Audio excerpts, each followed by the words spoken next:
दोस्तों, हमारा भारत देश बहुत सारे रहस्यों से भरा पड़ा हुआ है और उससे ज्यादा यहाँ के सदियों पुराने रहस्यमयी मंदिर, ये मंदिर अपने अंदर बहुत सारे रहस्य छुपाए हुए हैं। हिंदू धर्म में 4 धामों का बहुत महत्वपूर्ण स्थान है। उन्हीं 4 धामों में एक धाम है जगन्नाथपुरी धाम, जो कि उड़ीसा राज्य के समुद्री तट पर बसा हुआ है। यह भगवान विष्णु के 8वें अवतार श्री कृष्ण को समर्पित है। दोस्तों, क्या आप जानते हैं कि जगन्नाथपुरी धाम को धरती का बैकुंठ भी कहा जाता है। पुरी के इस मंदिर में भगवान जगन्नाथ के साथ उनके भाई बलराम और बहन सुभद्रा की लकड़ी से बनी मूर्तियों की पूजा की जाती है। लकड़ी की मूर्तियों वाला ये देश का सबसे अनोखा मंदिर है। यह मंदिर अपने रहस्यों के कारण विश्व भर में प्रसिद्ध है। लेकिन दोस्तों, क्या आप इस मंदिर के पौराणिक इतिहास के बारे में जानते हैं? आज की इस वीडियो के माध्यम से हम आपको सुनाएंगे भगवान जगन्नाथ की अलौकिक कथा के बारे में। स्कंद पुराण में जगन्नाथपुरी धाम का भौगोलिक वर्णन मिलता है। स्कंद पुराण के अनुसार जगन्नाथपुरी एक दक्षिणवर्ती शंख की तरह है। यह 16 किलोमीटर क्षेत्र में फैला हुआ है। माना जाता है कि इसका लगभग 6 किलोमीटर क्षेत्र बंगाल की खाड़ी में डूब चुका है। दोस्तों, जैसा कि आप जानते हैं कि हिंदू धर्म में 4 धाम हैं, जिनका नाम बद्रीनाथ, द्वारका, रामेश्वरम और पुरी है। मान्यता यह है कि भगवान विष्णु जब चारों धाम पर बसे तो सबसे पहले बद्रीनाथ गए और वहां उन्होंने स्नान किया। इसके बाद वो गुजरात के द्वारका गए, वहां पे उन्होंने कपड़े बदले। द्वारका के बाद वो उड़ीसा के पुरी में उन्होंने भोजन किया। अंत में तमिलनाडु के रामेश्वरम में विश्राम किया। हेलो दोस्तों, स्वागत है आपका हमारे चैनल योगी एक कहानी पर। क्या आप जानते हैं कि भगवान जगन्नाथ के मंदिर की रक्षा पवन पुत्र हनुमान करते हैं? माना जाता है कि समुद्र ने जगन्नाथ मंदिर को 3 बार तोड़ दिया था, इसलिए भगवान जगन्नाथ ने हनुमान जी को यहाँ समुद्र को नियंत्रित करने हेतु नियुक्त किया था। माना जाता है कि पांडव भी अज्ञातवास के दौरान भगवान जगन्नाथ के दर्शन करने आए थे। श्री जगन्नाथपुरी मंदिर के अंदर पांडवों का स्थान अब भी मौजूद है।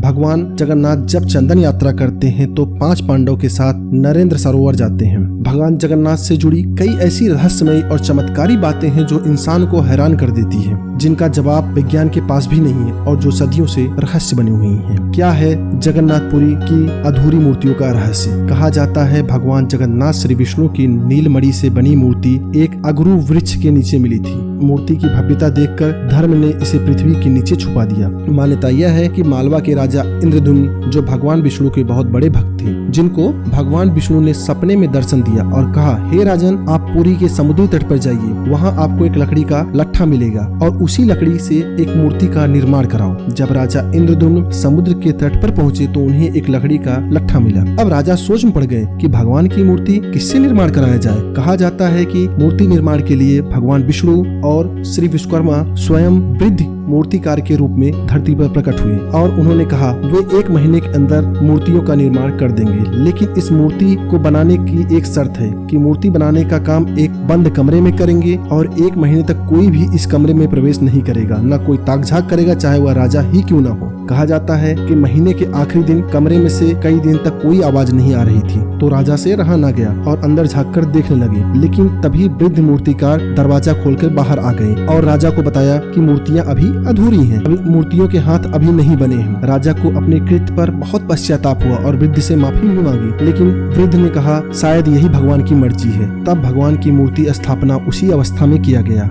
आज भी भगवान जगन्नाथ, बलराम और सुभद्रा की मूर्तियां उसी अवस्था में हैं। भगवान की मूर्तियों का होता है पुनर्निर्माण। जगन्नाथ भगवान और उनके भाई बहनों की मूर्ति न किसी पत्थर से बनी है, न मिट्टी से बनी है, बल्कि यह एक चंदन की लकड़ी से बनी हुई है। हर 12 साल में भगवान जगन्नाथ, बलराम और सुभद्रा की लकड़ी की मूर्तियों का पुनर्निर्माण किया जाता है और उन्हें पहले की मूर्तियों की जगह बदल दिया जाता है। नई मूर्तियों के बनाने के बावजूद उनका आकार, रंग, लंबाई, चौड़ाई सब कुछ पुराने जैसा ही रहता है, कुछ भी नहीं बदलता। ब्रह्म पदार्थ का रहस्य। जब भगवान जगन्नाथ की पुरानी मूर्ति जो नई मूर्ति से बदली जाती है, उसमें एक चीज वैसी की वैसी रहती है, वह है ब्रह्म पदार्थ। इस ब्रह्म पदार्थ को पुरानी मूर्ति से निकालकर नई मूर्ति में डाला जाता है। आखिर क्या है यह ब्रह्म पदार्थ? भगवान जगन्नाथ मंदिर से जुड़ी एक मान्यता है, जब भगवान श्री कृष्ण ने अपना देह त्याग किया था और उनका अंतिम संस्कार किया गया तो शरीर के एक हिस्से को छोड़कर पूरे देह पंच तत्व में विलीन हो गई। मान्यता यह है कि भगवान कृष्ण का हृदय एक जिंदा इंसान की तरह धड़कता रहा। कहते हैं कि वह हृदय आज भी सुरक्षित है और भगवान जगन्नाथ की लकड़ी की मूर्ति के अंदर है। ब्रह्म पदार्थ को लेकर यह मान्यता है कि अगर इसे किसी ने देख लिया तो उसकी तुरंत मौत हो जाएगी। मंदिर के पुजारियों का कहना है जब वह मूर्तियां बदलते समय ब्रह्म पदार्थ को पुरानी मूर्ति से नई मूर्ति में डालते हैं, उनकी आंखों पर काली पट्टी बांधी जाती है जिससे उन्हें कुछ नहीं दिखाई देता। उन्हें कुछ उछलता सा महसूस होता है। उन्होंने कभी भी नहीं देखा, लेकिन उसे छूने पर वह इंसान के दिल जैसा लगता है जो उछल रहा है।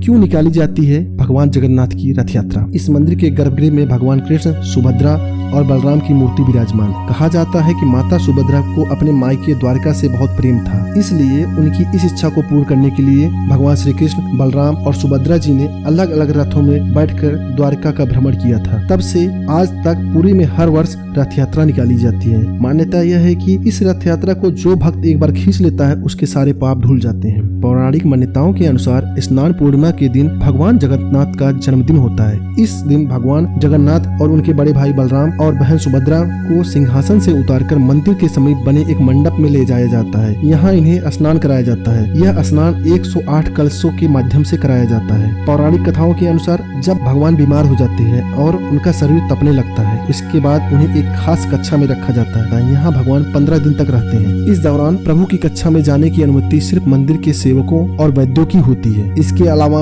विशेष कक्षा में जाने की अनुमति किसी को नहीं दी जाती है। इस बीच भगवान जगन्नाथ के प्रतिनिधि अलारनाथ की प्रतिमा को स्थापित करके पूजा पाठ शुरू कर दिया जाता है। 15 दिन विशेष कक्ष में भगवान समय बिताकर जब भगवान कक्ष से बाहर निकलते हैं तो वो लोगों को दर्शन देते हैं। इसे नव यौवन नेत्र उत्सव कहा जाता है। इसके बाद भगवान जगन्नाथ बहन सुभद्रा और बड़े भाई बलराम के साथ बाहर आते हैं और अपने रथ पर विराजमान होकर भ्रमण करने निकलते हैं। भगवान का सुदर्शन चक्र। जगन्नाथ मंदिर के शिखर पर ही अष्टधातु निर्मित सुदर्शन चक्र है। इस चक्र को नील चक्र भी कहा जाता है और मान्यता के अनुसार इसका दर्शन करना बहुत ही शुभ माना जाता है। इस चक्र की खासियत यह है, यदि आप किसी भी कोने से खड़े होकर किसी भी दिशा से इस चक्र को देखेंगे तो वह हमेशा आपके सामने बिल्कुल सीधा ही नजर आएगा।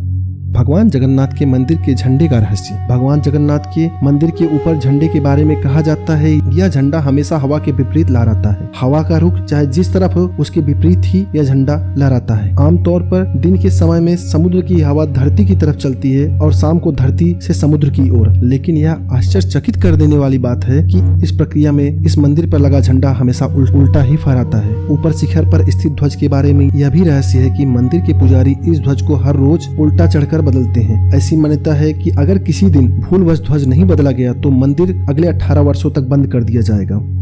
जगन्नाथ मंदिर की रसोई और प्रसाद का रहस्य। माना जाता है कि जगन्नाथ मंदिर की रसोई पूरी दुनिया की सबसे बड़ी रसोई है। इस मंदिर में एक साथ 500 के करीब रसोइये और 300 के आसपास सहयोगी काम करते हैं। इस मंदिर से जुड़ा एक रहस्य यह भी है कि यहाँ चाहे कितने भी भक्त आ जाएं, कभी भी प्रसाद कम नहीं पड़ा। लेकिन जैसे ही मंदिर का गेट बंद करने का वक्त आता है, प्रसाद अपने आप खत्म हो जाता है। कहा जाता है कि इस मंदिर के अंदर भले कुछ हजार लोगों के लिए प्रसाद बनाया गया हो, लेकिन उस प्रसाद को लाखों लोग को आप खिला सकते हैं। यहाँ प्रसाद पकाने के लिए मिट्टी के बर्तनों के साथ लकड़ी के चूल्हों का उपयोग किया जाता है। प्रसाद 7 बर्तनों में बनाया जाता है। 7 बर्तनों को एक के ऊपर एक करके रखा जाता है। सबसे हैरानी की बात यह है कि जो बर्तन सबसे ऊपर यानी 7वें नंबर का बर्तन होता है, उसमें सबसे पहले प्रसाद बनकर तैयार होता है। इसके बाद 6वें नंबर, 5वें नंबर, 4थे नंबर, 3रे नंबर, 2रे नंबर और पहले यानी सबसे नीचे बर्तन का प्रसाद तैयार होता है। सिंह द्वार का रहस्य। इस मंदिर में एक सिंह द्वार है। कहा जाता है जब तक आपका कदम सिंह द्वार के अंदर नहीं जाता तब तक समुद्र की लहरें आपको सुनाई देती हैं, लेकिन जैसे ही आपका कदम सिंह द्वार के अंदर जाता, लहरों की आवाज सुनाई देना अचानक से बंद हो जाता है। इसी तरह सिंह द्वार के वापसी में जैसे ही आपका पहला कदम बाहर निकलता है, समंदर की लहरों की आवाज फिर से आने लगती है। इस मंदिर के बाहर स्वर्ग द्वार है जहाँ पर मोक्ष प्राप्ति के लिए 100 जलाए जाते हैं। लेकिन जब आप मंदिर से बाहर निकलेंगे तभी आपको लाशों के जलने की गंध महसूस होगी। मंदिर के ऊपर नहीं उड़ते हैं पक्षी। हमारे भारत देश में आमतौर पर किसी भी मंदिर या बड़ी इमारत पर पक्षियों को बैठे हुए देखा जाता है, लेकिन जगन्नाथ मंदिर के ऊपर से कभी किसी पक्षी को उड़ते हुए नहीं देखा गया। आज तक कोई भी पक्षी मंदिर के परिसर में बैठे हुए नहीं दिखाई देता। यही वजह है कि मंदिर के ऊपर से हवाई जहाज उड़ने की मनाही है।